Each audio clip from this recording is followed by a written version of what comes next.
Firman Tuhan hari ini akan diambil dari Yesaya 34 ayat 1 sampai 23. Inilah firman Tuhan. Lalu datanglah firman Tuhan padaku, hai anak manusia, berbuatlah lawan gembala-gembala Israel, berbuatlah dan katakanlah pada mereka, kepada gembala-gembala itu, beginilah firman Tuhan Allah. Celakalah gembala-gembala Israel yang menggembalakan dirinya sendiri. Bukankah domba-domba yang seharusnya digembalakan oleh gembala-gembala itu? Kamu menikmati susunya, dari bulunya kamu buat pakaian. Yang gemuk kamu sendiri, tetapi domba-domba itu sendiri tidak kamu gembalakan. Yang lemah tidak kamu kuatkan, yang sakit tidak kamu obati, yang luka tidak kamu balut, yang tersesat tidak kamu bawa pulang, yang hilang tidak kamu cari, melainkan kamu injak-injak mereka dengan kekerasan dan kekejaman. Dengan demikian, mereka berserak oleh karena gembala tidak ada, dan mereka menjadi makanan bagi segala binatang di hutan. Domba-dombaku berserak dan tersesat di semua gunung dan di semua bukit yang tinggi. Ya, di seluruh tanah itu domba-dombaku berserak, tanpa seorang pun yang memperhatikan atau mencarinya. Oleh sebab itu, hai gembala-gembala, dengarlah firman Tuhan. Demi aku yang hidup, demikianlah firman Tuhan Allah. Sesungguhnya oleh karena domba-dombaku menjadi mangsa dan menjadi makanan bagi segala binatang di hutan, lantaran yang mengembalakannya tidak ada. Oleh sebab gembala-gembalaku tidak memperhatikan domba-dombaku, melainkan mereka itu mengembalakan dirinya sendiri, tetapi domba-dombaku tidak gembalakannya.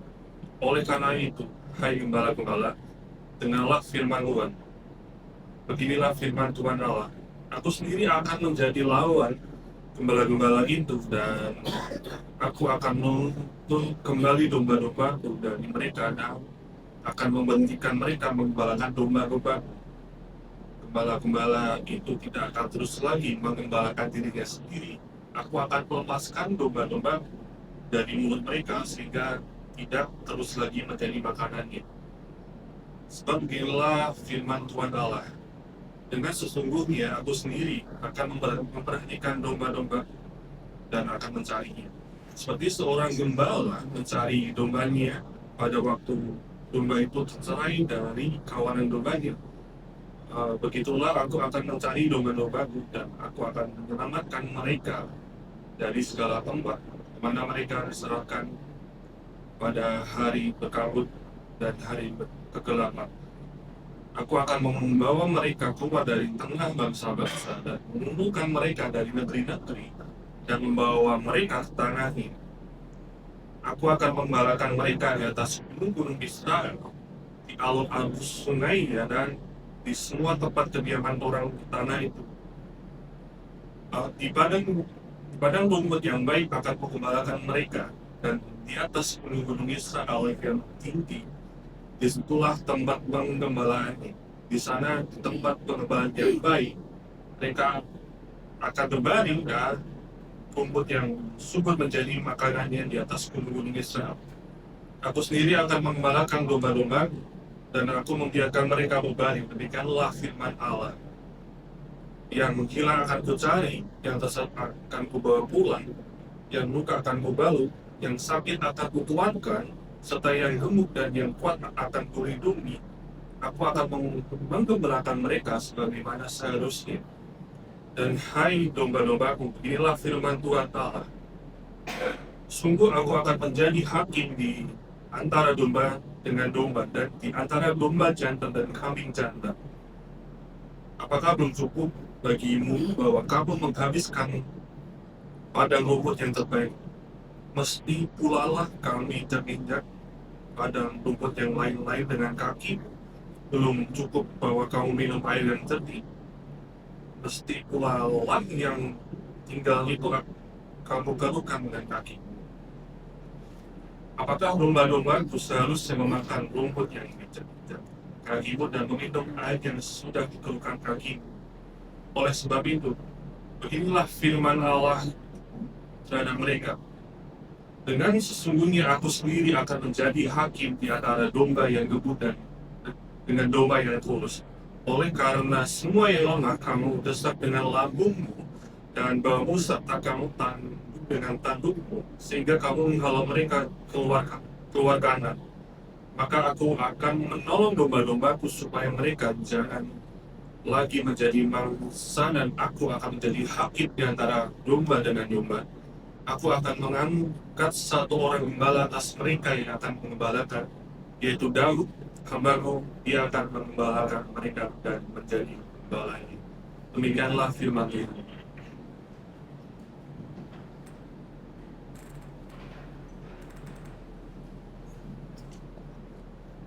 Terima kasih kalian yang sudah membimbing kita dalam membaca satu PX yang cukup panjang tentang gembala yang baik dan gembala yang tidak baik.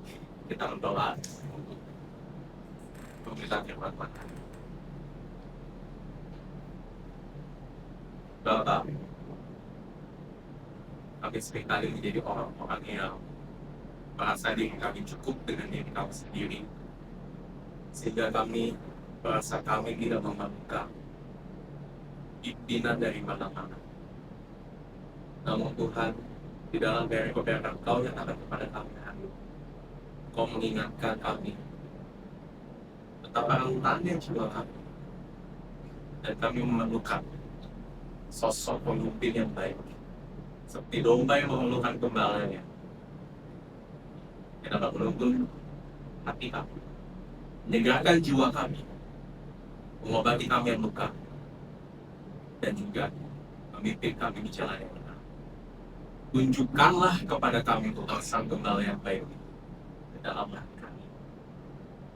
Perkuat iman kami Tuhan, dan pertajamkan hati kami, agar kami dapat mengikuti pimpinan gembala yang baik ini setiap saat dalam kehidupan kami. Terima kasih Tuhan, bicara kepada kami, berfirman kepada kami, sampaikan kami. Dalam nama Yesus kami bersyukur. Amin. Saudara, saya ingin mengingatkan sekali lagi kepada kita semuanya, apa yang menjadi fokus dari GPC di tahun ini, supaya kita semakin nanti melihat kenapa kita perlu merenungkan apa yang kita akan sama-sama pelajari dari Yehezkiel 34 hari ini. Fokus 2026 GPC dalam satu kalimat adalah kita berkomitmen di tahun ini untuk memperkuat komunitas yang saling menumbuhkan berdasarkan Injil, melalui pendewasaan karakter, relasi yang otentik, dan pengembangan kompetensi. Itu satu kalimat yang sama-sama kita sudah rangkum, kita sama-sama sudah bikin bersama-sama dengan beberapa leader di dalam gereja ini. Ya, kenapa kita melihat komunitas ini penting, saudara? Ya, karena kehidupan Kristen tidak pernah didesain untuk berjalan sendiri. Nggak ada yang namanya Kristen cowboy, saudara, dalam dunia ini. Yang nggak perlu siapa-siapa, single fighter, renegade, nggak ada, saudara. Tuhan menempatkan kita untuk berelasi dengannya di dalam suatu komunitas, dan komunitas ini sudah kita pelajari dalam beberapa minggu terakhir ini. Disinilah adalah wujud konkretnya dari refleksi kasih dan pemeliharaan Tuhan bagi kita semuanya. Saat kita berelasi, berbagi kasih, menerima dan membagi diri kita, kasih kita, apa yang kita miliki kepada satu sama lain sebagai wujud pemeliharaan Tuhan bagi kehidupan kita yang cukup. Dan hari ini, saudara, saya ingin masuk ke satu hal yang tidak bisa lepas dari komunitas, yaitu tentang kepemimpinan. Kenapa, saudara? Karena semua komunitas gereja yang Tuhan bentuk itu pasti memerlukan sosok pemimpin. Dan saya bisa katakan, saudara, seringkali di dalam satu komunitas, kesehatan, pertumbuhan di dalam komunitas itu bisa jadi sejalan dengan kesehatan dan pertumbuhan bagaimana gereja itu dipimpin. Dan oleh karena itu, komunitas yang baik tidak bisa terlepas dari pemimpin gereja yang baik juga. Nah, seperti apa, saudara, pemimpin gereja yang baik? Bagaimana kita bisa melihat indikasi-indikasinya kalau pemimpin itu adalah pemimpin yang setia kepada tugasnya sebagai pemimpin, dan bagaimana kita sebagai umat-umat Tuhan itu dapat berjalan dengan setia kepada Tuhan melalui pemimpin-pemimpin yang Tuhan sudah tempatkan di dalam komunitas-komunitas gereja kita. Kita akan membahas dalam 3 poin, saudara, dari Yehezkiel 34 ayat 1-23. Ya, 3 poin ini adalah sebagai berikut. Pertama, domba yang memerlukan gembala. kedua gembala yang tidak baik, dan yang ketiga janji akan gembala yang baik. Ya, saudara, ayatnya tadi panjang dan saya akan disclaimer dulu, saya nggak akan membahas satu persatu ayat yang kita tadi baca bersama-sama. Ya, tapi kenapa kita perlu baca semuanya? Karena supaya kita mendapatkan gambaran besar dari the whole message yang Tuhan ingin sampaikan di dalam ketiga poin ini, saudara. Oke, kita simak sama-sama. Jadi, dan hari ini saya nggak akan pakai slide seperti biasanya. Jadi saudara, kalau nanti ada ayat-ayat yang saya akan rujuk, saudara silakan lihat di lembar liturgi atau liturgi digital yang ada di samping kiri kanan saudara, silakan di-scan barcode-barcode ini saudara untuk saudara bisa mengakses liturgi atau saudara bisa melihat di aplikasi Alkitab saudara sendiri. Oke, kita masuk ke poin yang pertama, domba yang memerlukan gembala. Saudara, kalau kita baca seluruh Alkitab, kita akan sangat sering menemukan bahwa relasi Tuhan atau pemimpin rohani dengan umat-umatnya itu digambarkan dalam relasi gembala dan domba. Ada lebih dari 100 kali kata gembala itu disebutkan di dalam Alkitab untuk menggambarkan Tuhan atau menggambarkan para pemimpin rohani, dan ada 400 kali lebih kata domba disebutkan untuk menggambarkan umat-umat Tuhan di dalam seluruh Alkitab. Jadi penggambaran relasi gembala domba ini adalah satu penggambaran yang bisa dibilang jadi fokus yang besar sekali yang Alkitab ingin tunjukkan untuk melihat bagaimana Tuhan berelasi dengan kita dan bagaimana kita berelasi dengan Tuhan. Nah, kenapa saudara relasinya gembala dan domba, saudara? Saya ingin memfokuskan di sini kepada sosok domba terlebih dahulu. Kenapa domba dipakai sebagai penggambaran umat Tuhan? Saudara, domba itu binatang yang seperti apa sih? Kalau kita lihat dari profil binatang-binatang, hewan-hewan yang ada dalam dunia ini, kita bisa dikatakan domba itu adalah sosok hewan yang lemah. Kenapa begitu, saudara? Kita bisa lihat di beberapa bagian dalam perikop kita. Dikatakan domba itu seringkali menjadi mangsa. Karena kenapa? Domba tidak punya sistem pertahanan, nggak punya defense mechanism. Domba nggak bisa lari kencang kalau ada bahaya, domba tidak bisa melawan, nggak punya taring seperti singa. Sehingga saudara, domba itu sangat rentan sekali untuk menjadi mangsa dari predator atau binatang buas. Dan dia tidak bisa melindungi dirinya sendiri. Ditambah lagi saudara, dikatakan juga di bagian ini saudara, di ayat 5 dan 6, domba itu seringkali gampang tercerai-berai, gampang terserak. Kenapa? Karena domba nggak ngerti arah, saudara. Domba itu beda seperti misalnya anjing. Anjing saudara, kalau yang piara anjing di sini, anjing saudara lari kemana dia bisa pulang sendiri karena dia tahu di mana rumahnya. Tapi domba nggak begitu, saudara. Domba kalau sudah pergi dari kandangnya, dia nggak tahu bedain kiri dan kanan, dia nggak tahu gimana caranya pulang, dan kalau domba itu udah tersesat, seringkali domba itu sudah dianggap mati. Dan yang terakhir saudara, menariknya di ayat 20, kalau saudara perhatikan di situ, Tuhan juga memberikan penggambaran ada domba yang gemuk, ada domba yang kurus. Di mana domba yang gemuk dan kurus ini akan saling berkonflik, saling berantem saudara. Yang gemuk akan menindas yang kurus dengan tanduknya dikatakan di situ. Maksudnya apa di sini? Kalau nggak ada gembala saudara, domba-domba yang berkumpul itu bisa juga menjadi predator kepada satu sama lainnya.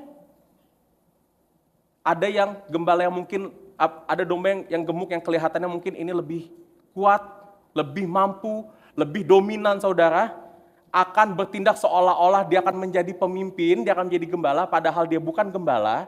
Tapi apa yang terjadi? Dia akan menyerang domba-domba yang lainnya. Domba tidak bisa lepas sendiri, saudara. Butuh gembala untuk hidup. Dan sebenarnya kita, saudara, manusia pun juga nggak bisa terlepas dari sosok pemimpin dalam kehidupan kita. Siapapun kita. Kalau saudara sadar atau tidak dalam kehidupan kita, kita selalu dipimpin oleh sesuatu atau seseorang dalam kehidupan kita. Misalnya, dari lahir, besar, kita dipimpin oleh orang tua kita. Saudara pergi ke sekolah, pergi ke universitas kuliah, saudara dipimpin oleh sistem perkuliahan, dipimpin oleh dosen, oleh guru kita. Di tempat kerja kita dipimpin oleh atasan kita. Yang berbisnis sekarang juga dipimpin oleh investor, klien, pemegang saham.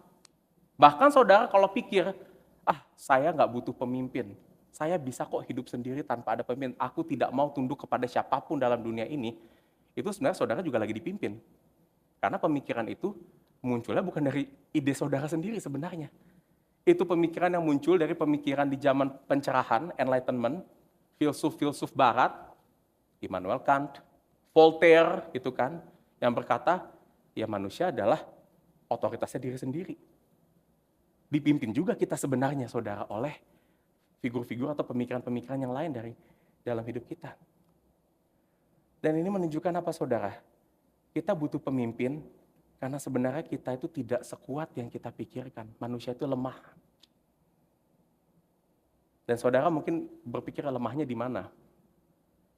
Ada di sini kita mungkin yang punya profil yang baik, pekerjaan yang oke, karakter yang dewasa pikirnya.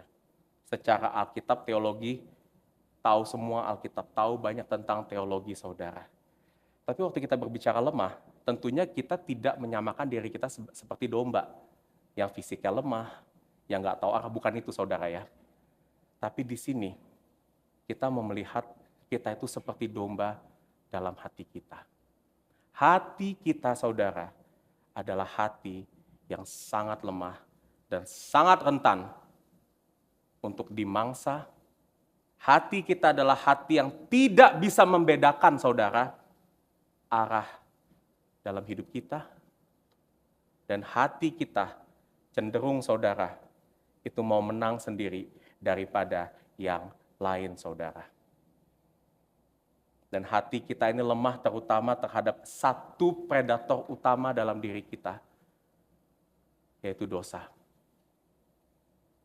Dosa dan iblis yang seringkali membawa kita untuk jatuh ke dalam dosa, saudara. Makanya di Alkitab seringkali dosa atau iblis itu digambarkan seperti apa, saudara? Singa yang mengaum-ngaum, mencari mangsa, mencari waktu untuk menerkam mangsanya, saudara.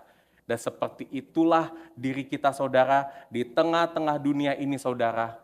Kita adalah domba yang kapan saja, di mana saja bisa diserang, diterkam oleh mangsa utama kita, iblis dan dosa.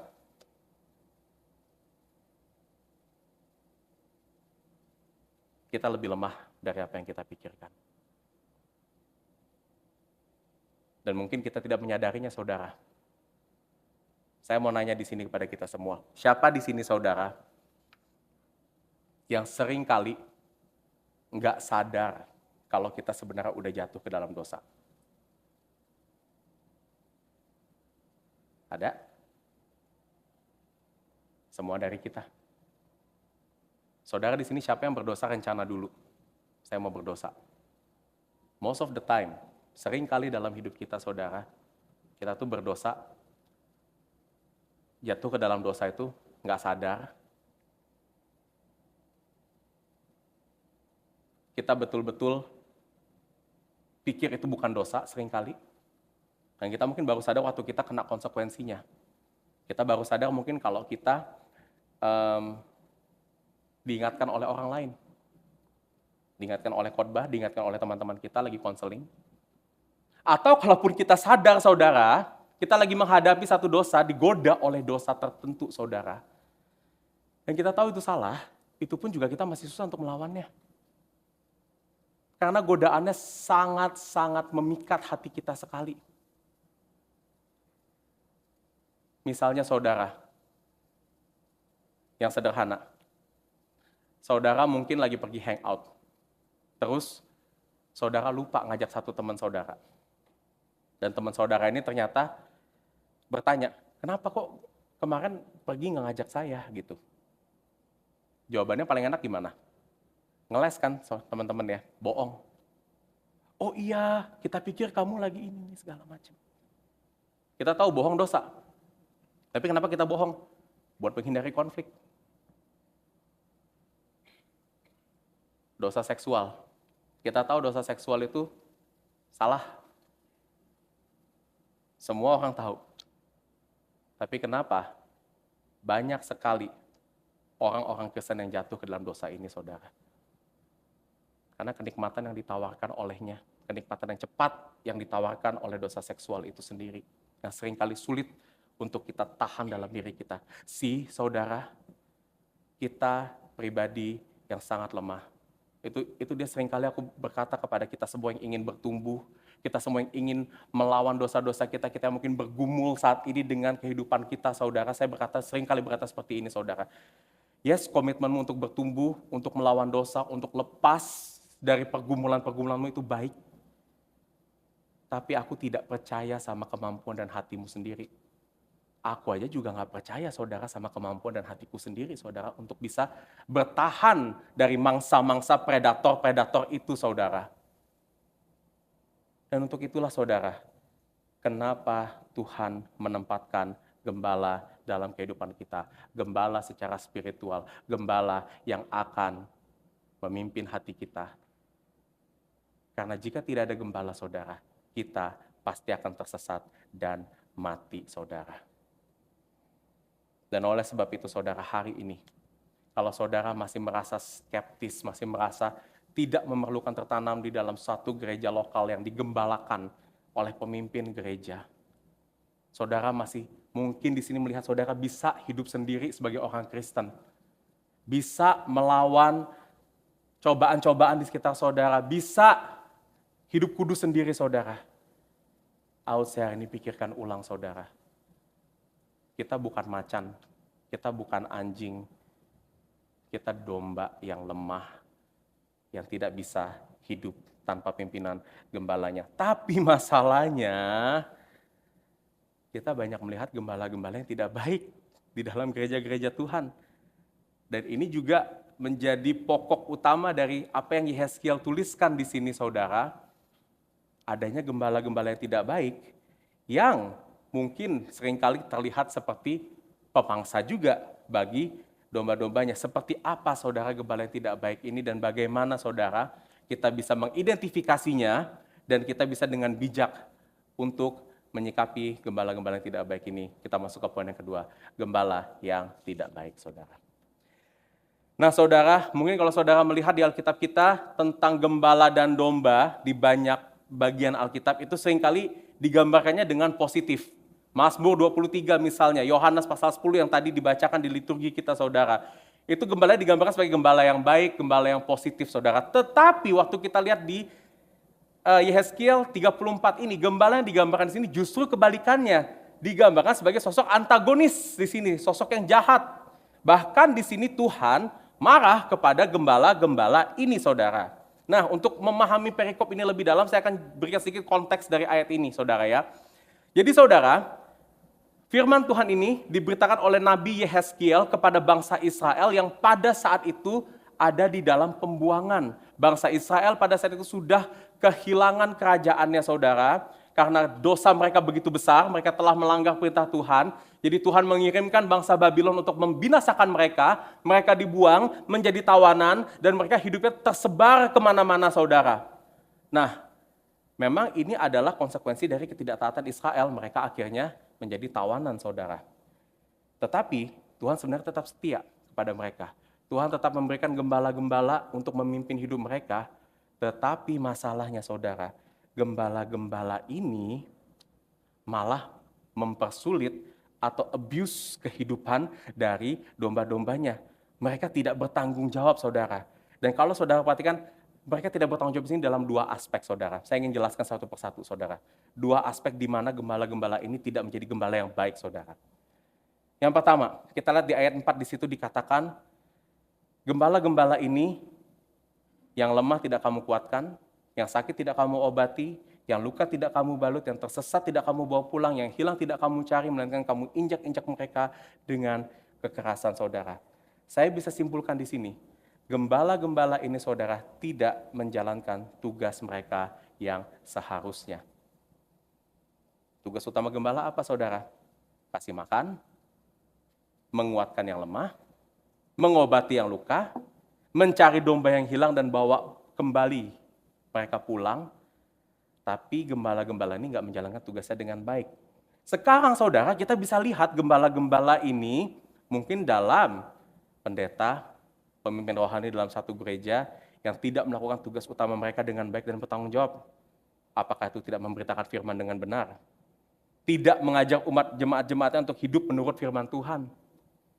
Tidak mengerti betul pergumulan jemaatnya, tidak turun tangan, menolong atau mengobati jemaat mereka yang terluka.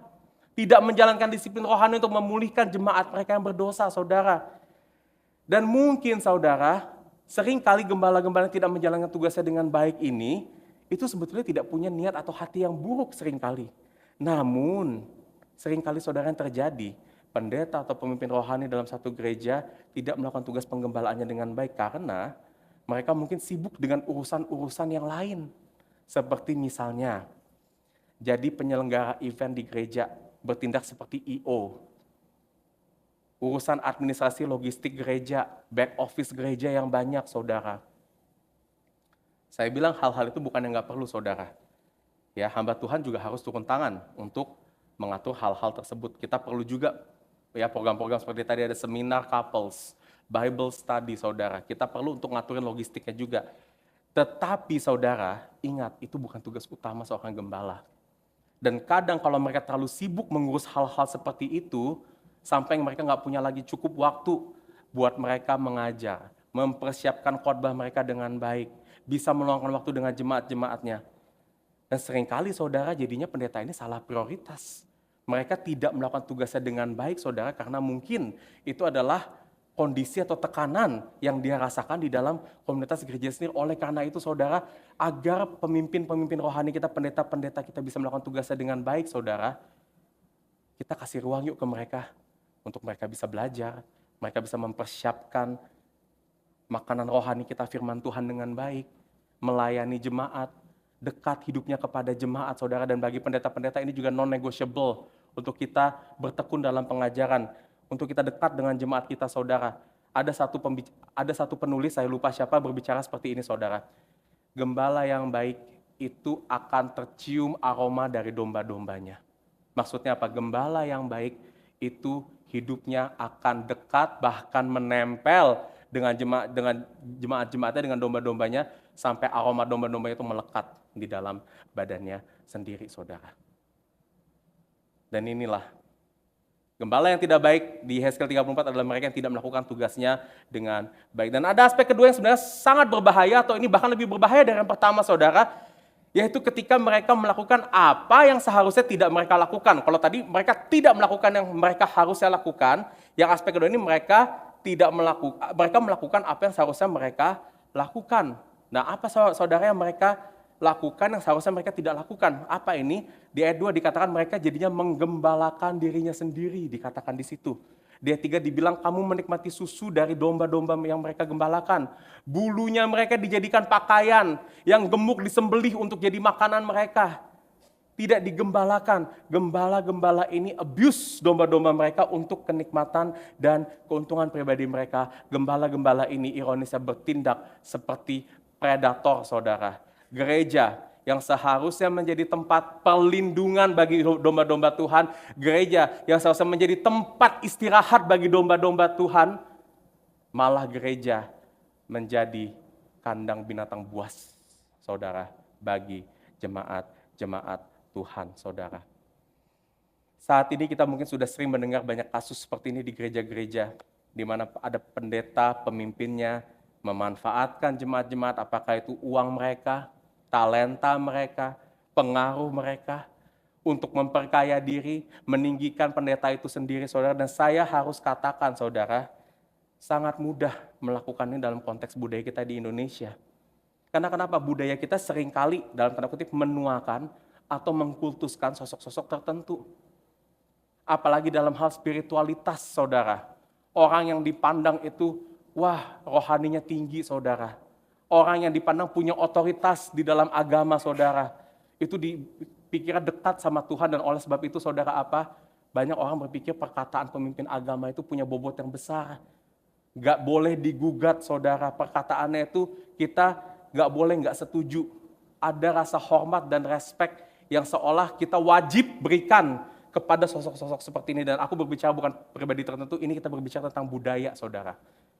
Budaya timur, budaya Indonesia, saudara. Dan karena itu, saudara, omongan pendeta itu bisa saja terdengar seperti perkataan Tuhan. Orang-orang mudah mengikuti perkataan pendeta meski bertentangan dengan firman Tuhan.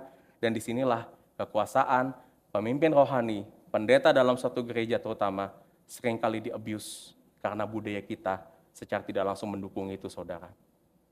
Maka itu nggak heran, saudara, kalau gereja sebetulnya itu bisa jadi ladang basah buat seorang pemimpin, kelompok pemimpin tertentu mendapatkan mendapatkan uang, mencari kekuasaan, memberikan pengaruh, dan mengontrol orang lain buat kepentingan kita sendiri, saudara. Inilah gembala-gembala yang mengabuse domba-dombanya, yang seharusnya mereka tidak lakukan, tapi sayangnya terjadi di zaman Israel di pembuangan dan terjadi di gereja-gereja saat ini. Nah, saudara, poin ini mungkin terdengar lebih berat berbicara kepada para pendeta atau pemimpin gereja daripada kebanyakan orang Kristen. Firman ini sepertinya lebih berbicara kepada saya, menjadi peringatan kepada saya untuk hati-hati dengan panggilan saya sebagai seorang hamba Tuhan, atau kepada para staf atau kepada para pemimpin CG Bible Study di gereja kita di sini, saudara. Betul, memang waktu kita membaca bagian ini, saya sebagai pendeta diingatkan kembali apa yang menjadi panggilan saya, apa yang menjadi tanggung jawab saya, apa yang seharusnya saya lakukan, dan apa yang seharusnya saya tidak lakukan sebagai seorang hamba Tuhan. Tapi kenapa saya perlu memberitakan ini, perikop ini kepada kita semua hari ini, saudara? Saya melihat ini sebagai satu wujud akuntabilitas saya sebagai pendeta, sebagai gembala, kepada jemaat-jemaat domba-domba Tuhan di GPC, para member di GPC. Meski saat ini saya yakin, saudara, saya masih belum se-ekstrim yang dikatakan di Yeskiel 34, tapi saya harus mengakui, sebagai seorang gembala, saya pernah melakukan tugas saya dengan tidak baik. Saya mungkin pernah juga, saudara, sengaja atau tidak memanfaatkan posisi saya di gereja ini untuk keuntungan saya sendiri. Mungkin itu nggak disengaja, tapi itu nggak bisa dibiarkan begitu saja, saudara. Dan jika saudara melihat hal-hal ini dalam pribadi saya, dan ini bentuk akuntabilitas saya kepada para jemaat, terutama para anggota di GPC, saya minta maaf, saudara. Tapi saya juga mau menyampaikan ini dengan catatan, saudara, bahwa jika kita tidak berhati-hati, saudara, perikop ini nggak berbicara tentang pendeta-pendeta tertentu saja, tapi saya yakin kecenderungan ini ada di dalam hati semua pendeta, semua pemimpin rohani, saudara. Mungkin masuk melayani awal-awal dengan niat baik, saudara, tapi makin pelayanannya mungkin membawa pengaruh banyak. Jemaatnya bertumbuh, gerejanya makin kuat secara program, secara finansial, saudara. Kita juga pada dasarnya adalah domba, saudara, yang hatinya juga rentan, hatinya juga lemah, saudara, dengan hal-hal cobaan-cobaan seperti itu. Oleh karena itu saya memberitakan firman ini hari ini kepada saudara untuk apa, saudara? Untuk saudara doakan kami, bantu kami, saudara. Aku memberitakan ini juga sekaligus untuk kita terbuka, saudara, kepada jemaat-jemaat semua untuk apa? Untuk menjaga hidup kami selayaknya kami juga menjaga hidup saudara di dalam gereja ini. Ingat minggu lalu, saudara, Tuhan memanggil kita untuk saling berbagi. Nggak cuma semuanya memberi, nggak cuma semuanya menerima, tapi ada porsi di mana kita akan memberi, kita akan menerima. Dan itu juga berlaku bagi pemimpin gereja yang Tuhan tempatkan di gereja kita saat ini, saudara. Ini adalah tugas kita bersama, saudara. Tugas saya dan tugas saudara untuk memastikan gembala-gembala yang memimpin gak harus saya, tapi siapapun yang memimpin saudara di dalam gereja ini dan di gereja manapun juga, saudara, untuk memastikan gembala itu bisa menjalankan tugasnya dengan baik dan menghindari cobaan-cobaan yang membuatnya untuk melakukan hal-hal yang tidak baik kepada saudara sekalian, saudara. Dan kalau saudara mengharapkan saat ini saudara akan mendapat pendeta atau pemimpin rohani yang sempurna, maka saya katakan di gereja manapun saudara cari gak akan bisa mendapatkan ini. Namun saudara, meskipun kita cenderung lemah, kita cenderung bisa jatuh, tidak menjalankan tugas kita dengan baik, tapi itu bukan berarti kita nggak perlu bergereja, bukan berarti kita nggak perlu digembalakan oleh pendeta manusia, saudara. Karena saudara, saat kita digembalakan dalam satu gereja, saat saudara digembalakan oleh pendeta atau penatua manusia di dalam gereja kita, saudara nggak cuma digembalakan oleh mereka semata. Di GPC saudara nggak cuma digembalakan semata-mata oleh Davin, saudara. Tapi kita semua digembalakan saat ini saudara, juga oleh satu gembala sejati yang baik dan tidak pernah berubah yang kita di poin yang ketiga saudara. Gembala, janji akan gembala yang baik saudara. Saudara, meskipun pada saat itu Israel sudah dibuang dari tanah perjanjian, mereka terserak, tercerai-berai di mana-mana, berada di bawah pimpinan gembala yang tidak bertanggung jawab, tapi menariknya di dalam Yehezkiel 34 ini, Tuhan tidak pernah melupakan umat-umat Tuhan ini, saudara. Tuhan tetap memanggil umat-umatnya sebagai domba-dombaku. Bahkan dari 23 ayat ini, Tuhan menyebut 13 kali saudara umat-umat Tuhan yang sudah tidak taat ini, yang sudah tercerai-berai kemana-mana, tetap sebagai domba-domba milik kepunyaan Tuhan sendiri. Dan di ayat 10 Tuhan berfirman seperti ini saudara. Beginilah firman Tuhan, aku sendiri akan menjadi lawan gembala-gembala itu dan aku akan menuntut kembali domba-dombaku dan mereka akan dari mereka dan akan memberhentikan mereka menggembalakan domba-dombaku. Dikatakan apa? Tuhan akan menindak, membawa keadilan bagi gembala-gembala yang tidak baik pada saat itu saudara. Caranya gimana saudara? Di ayat 13 dan 14 dikatakan Tuhan sendiri yang akan nanti menjadi gembala bagi domba-dombanya ini. Dia akan kembali mengumpulkan domba-domba yang sudah terserak. Dikatakan juga Tuhan akan membawa mereka ke tempat penggembalaan yang baik, ke padang rumput yang subur, di mana domba-domba itu bisa dapat berbaring, beristirahat dengan tenang saudara.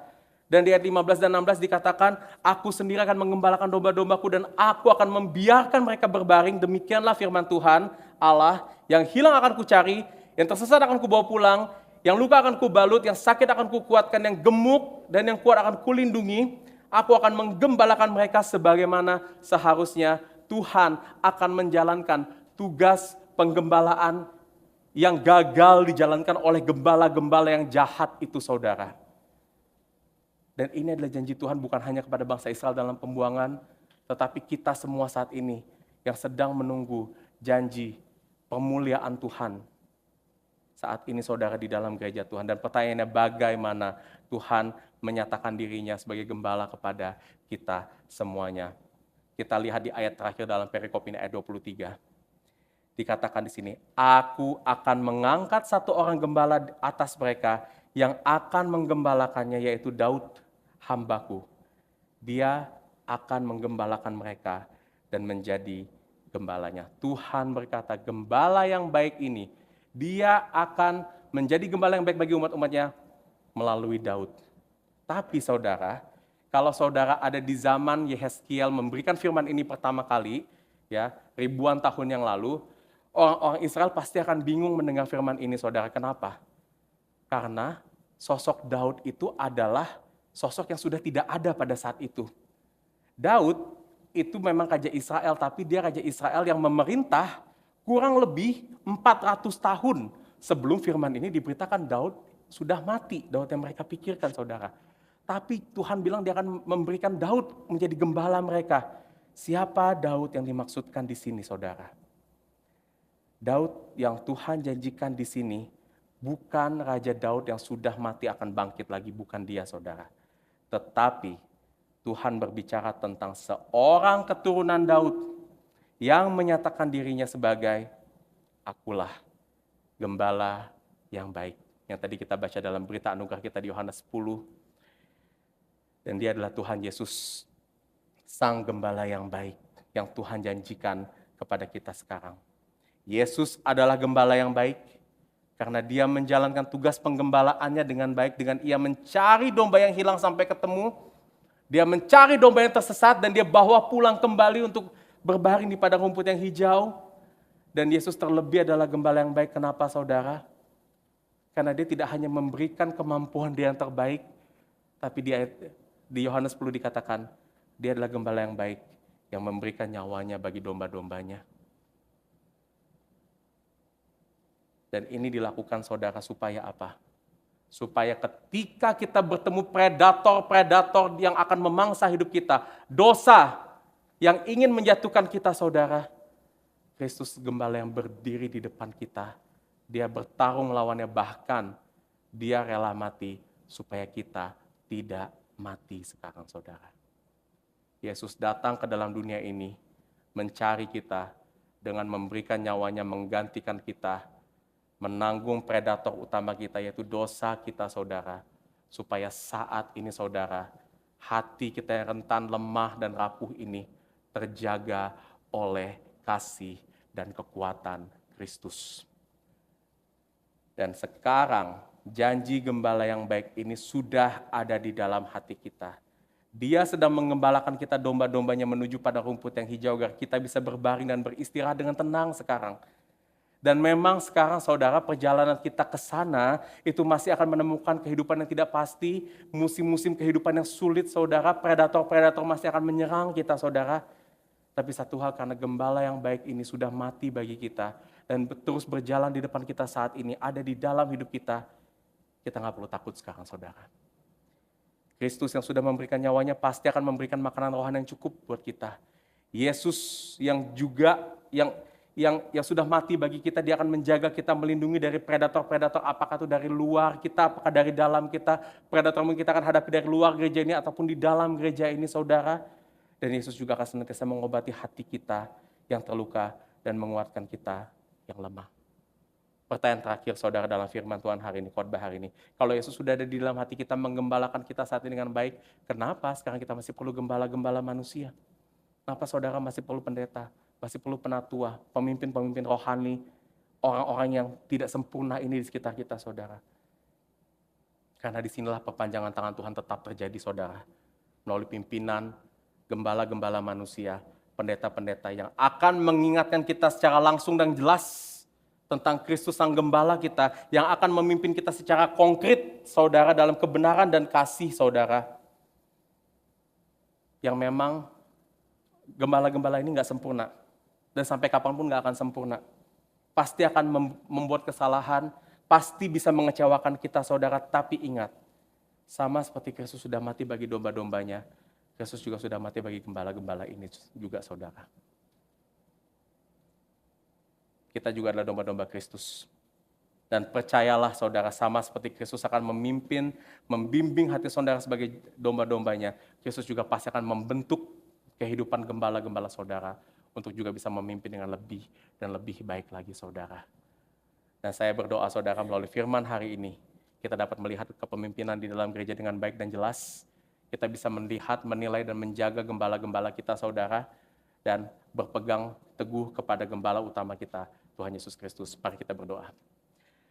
Tuhan, Kau adalah gembala yang baik, satu-satunya gembala yang sempurna, yang tidak akan berubah, berkurang kebaikan-Mu kepada setiap daripada kami. Dan Tuhan, kami sadar kami nggak bisa berjalan sendiri Tuhan di dalam kehidupan kami. Kami nggak bisa mempertahankan iman kami sendiri Tuhan.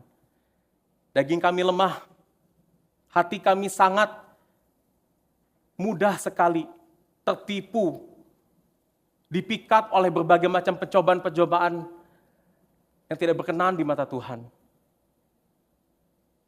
Namun hari ini Kau mengingatkan kepada hati kami kembali Tuhan, bahwa gembala yang baik sudah datang dan mati bagi hati kami. Dan di dalam kematian-Mu Kau menjaga hati kami Tuhan, agar hati kami tetap berpegang kepada kekuatan Kristus. Hati kami yang lemah ini menjadi kuat karena Kristus ada di dalam hati kami. Kami berdoa agar gereja-Mu, pemimpin yang Kau tempatkan di dalam gereja-Mu Tuhan, dapat terus mengingatkan kami, memimpin kami, bertanggung jawab sepenuhnya di dalam kasih karunia-Mu saja. Terima kasih dalam nama Tuhan Yesus Kristus, kami berdoa dan ucap syukur. Amin.